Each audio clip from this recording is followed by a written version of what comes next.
Alright, so we're back again in what looks deceptively nice, but it's actually really humid and extremely hot. And so we're going to be in the garage, removing this diving board of a rear fender. Not completely though. We're just going to get about this much off. We're going to do it custom, you could say.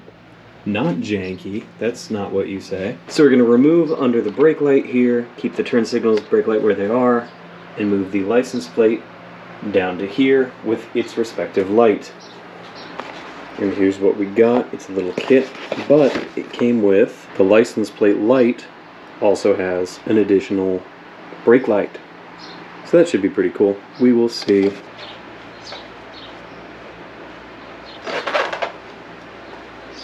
Oh no, Claire, you're naked. So first we removed the seat. Now we're going to go for this bolt and this bolt to take off the grab handle cargo carrier. And then we've got some extra little bolts behind, but we'll get back to that.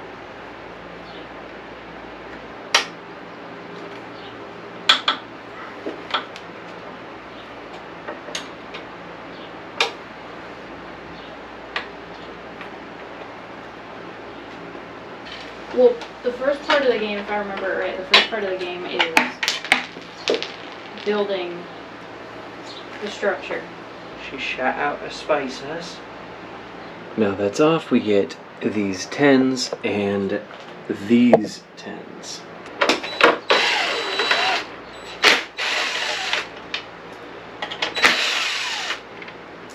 That's probably how we do it. Okay, these extenders then need to swivel down. Oh. Take these rubber grommets out. Now,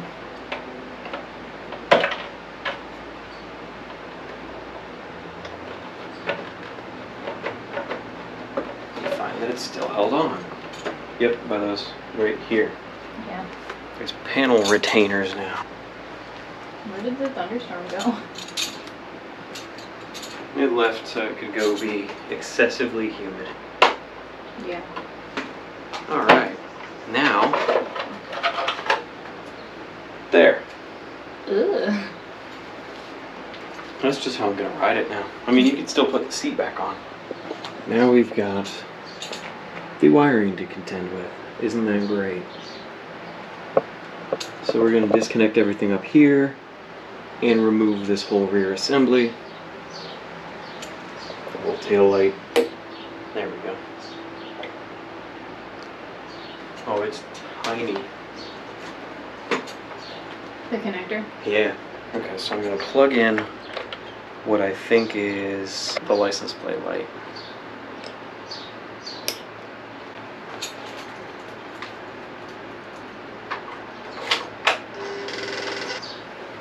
Cool. Does your brake light run? Is it like a running light as well? Yes, so I'm guessing you can use the voltmeter, but this one's gonna be ground, so I'm betting blue is voltage when it's running and red is voltage when it's braking, but I could be wrong. I wish they would just give you wiring diagrams like in the 80s. You could probably look one up, but you could also figure it out because you know how well it helps with your Jeep. Read volts. Read something. Well, it's not plugged into the bike. Oh, I'm measuring the wrong end. It's like, what are you trying to measure? I'm being a complete idiot, but that's fine. It's like, are you trying to make sure there's no volts? Yeah, that's what I was doing. Okay, so red is running and blue, yeah, blue is the extra one for the brake. So coming around to here, this is the wire for your tail light, your brake light and tail light combo. Ground, and then red is the constant running light, and blue is the brighter brake light. And then tucked under this little retainer here, this is for the license plate light. A much smaller gauge, red and black with a yellow stripe. There we go.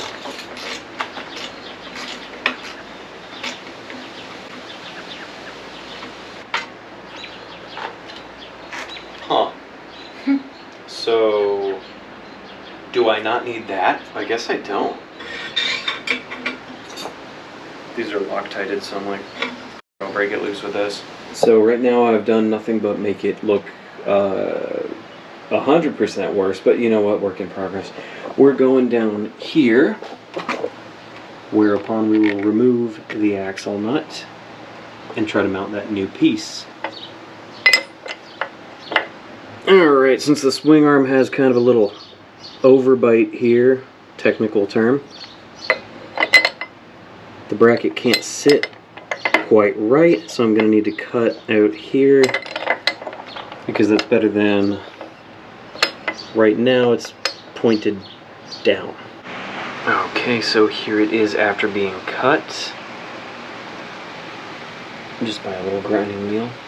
I shaped it so that it can actually fit in this channel, and now it does. I'm going to get the cotter pin in, don't worry. Okay, now with that on, I'm going to put the license plate bracket on.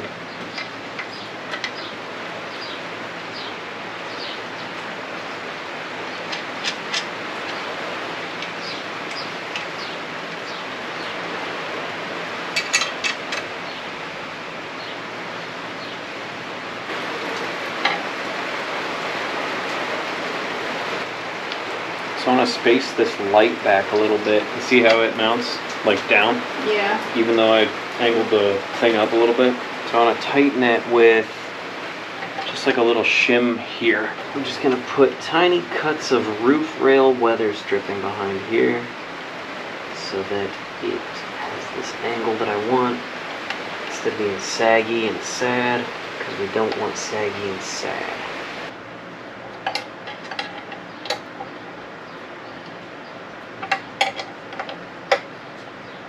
So here what you see me doing is getting these wires connected through these solder seal wire connectors that I picked up at Tractor Supply, but you can get them on the internet as well. And these are super easy. I would recommend it for when you have to do any kind of wiring work such as this. The outer layer is heat shrink tubing. It has those color-coded seals that'll expand and waterproof it. And then that center ring is solder, which gets around the wire and makes a very good conductive connection. It's super secure and it's that easy. You just put the two wires in and hold a lighter or a torch under it for a minute. That red wire you see dangling down is the extension that's going to go up to my brake light. I was able to take the stock wire, cut just a bit short of the stock license plate light, and send that through the other way down the frame and pretty much connect it right to the new license plate light, but needed that extender for the brake light. At least the Vulcan's vibe is already zip tie wires to things. Yeah, that's true.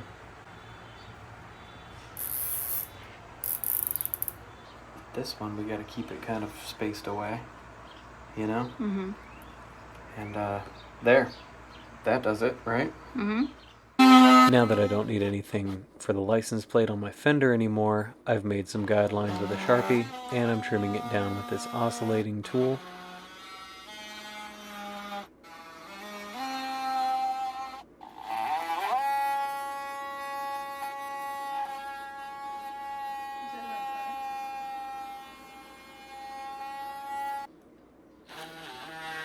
And the final part is coming off. It's time to put it back together. So this big metal diving board earlier that we took off that had the thread locker on it, I cut it nearly half down to the size.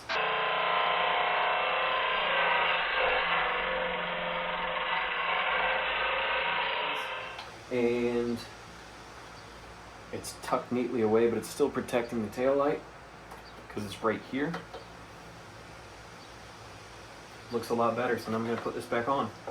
So I'm putting the whole stock setup back on because I didn't know how I would feel about this. So I wasn't going to go out and buy everything all at once just to take it back off. But I ended up really liking this, so that made this the first mod I can't go back from. Apart from going to the dealer and buying this, however much this costs, probably a lot. So yeah, I will not be going back. Only more custom from here. Turn signals are plugged back in. This red wire can stay as it is. And there it is, all put on. It looks a ton better. We're missing like this much extra diving board to jump off of here from the side. I mean, that's an improvement. It could still definitely get improved more, maybe in the future. Future! But look at that. Future!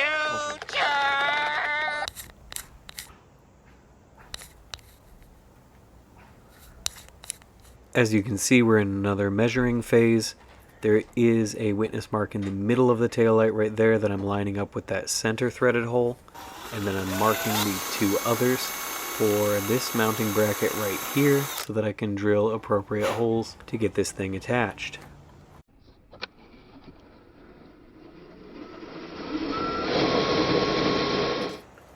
We can feed the wires through right about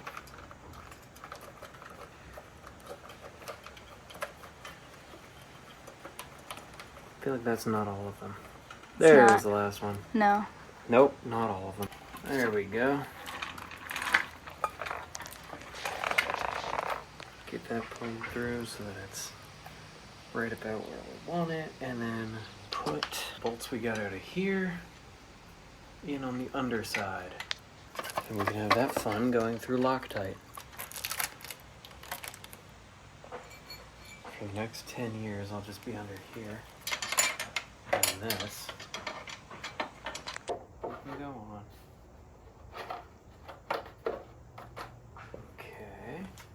And, ooh. So this was an Amazon part, and some of the reviews said it would rattle around even with the cage and the lens on the end. So what I did was I brought it inside and just gave it a really ugly, goopy RTV layer, kind of like a gasket. And hopefully that is going to make this thing quieter, not rattle around so much when it's in there. You just got to pop it in the cage, push this down, and then get that cage over the O-ring. Easier said than done. There we go. No more rattle. It worked. So I found a good spot for the turn signals aesthetically was the very back of this grab bar. It already had a threaded hole. It was perfect. I just needed to enlarge it with the step-up bit.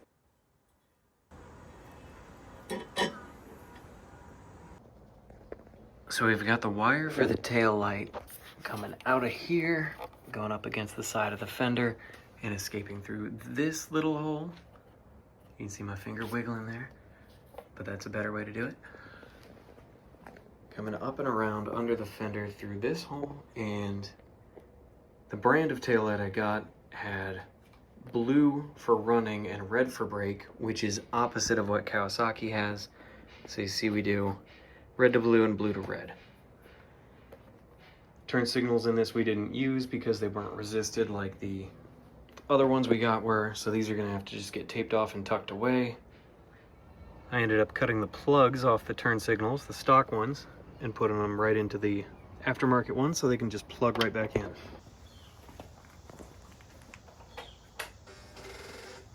Hazards.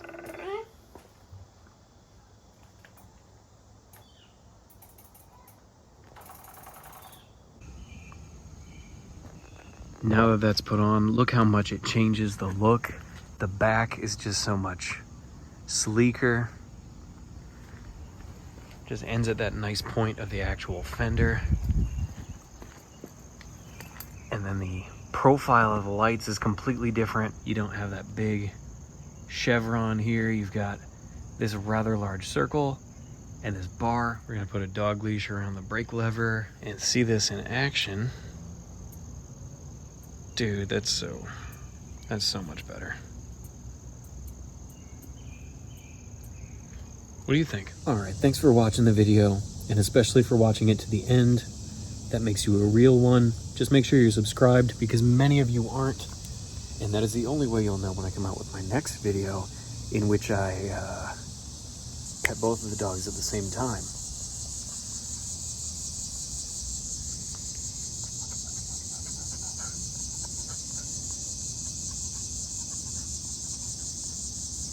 Shut up, cicada.